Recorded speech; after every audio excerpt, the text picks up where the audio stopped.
I have to wonder if anyone's watching the series if they just started playing, Workers and Resources. Like it's called Workers and Resources Soviet Republic. So my guess is the sequel would be something like Workers and Resources.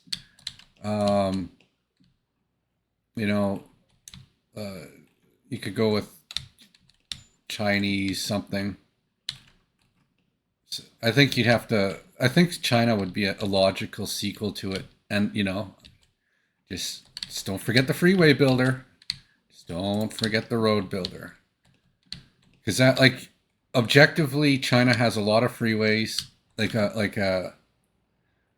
At a certain point in their history, they became just as proficient, if not more proficient, than Americans at building freeways.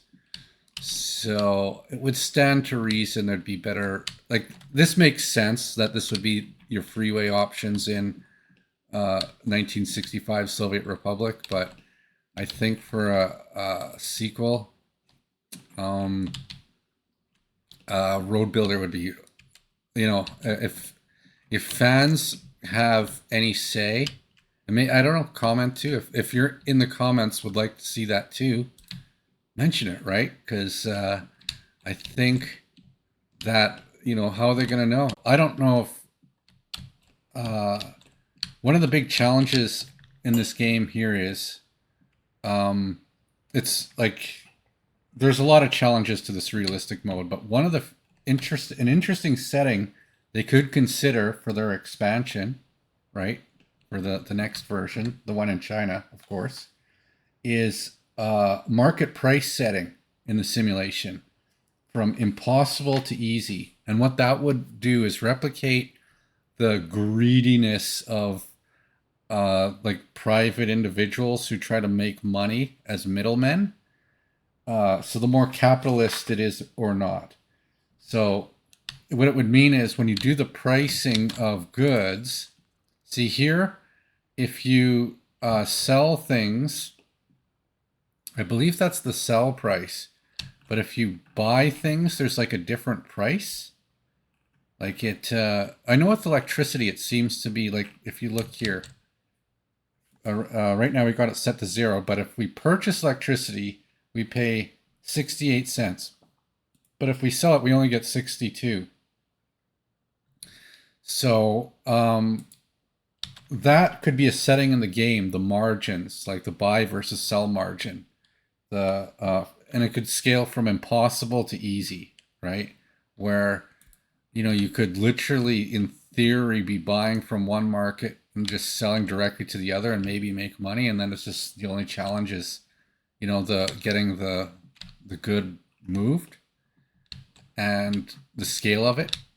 But maybe to the more like, I don't know if the prices vary based on like oversupply, like over demand and oversupply. Like let's say the only thing I produce is one good and it's the only thing I sell. You would think the price would go down over time in a real simulation, right? Likewise, if I'm not buying a certain thing for a while, uh, it could also go down because I'm not. They got to bring their prices down in order to compete with what I am buying, right? So that kind of modeling, I don't know exactly how that works, but the margin itself could be a setting when configuring these sandbox games. So just a suggestion for a hooded horse, uh, you know, when choosing your setup. All it has to do is really just a price setting. Like it could even just be like the scale of these numbers, right? Because if these numbers get too low and you're converting people's time into money by selling things, but they can't sell things that easily, that makes it more challenging. So maybe there's people who can win on realistic mode all the time, and if they want a challenge, they could go to the more difficult market setting.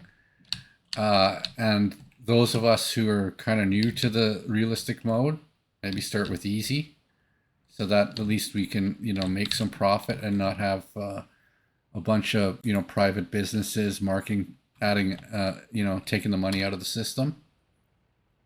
So just an idea for like a setting.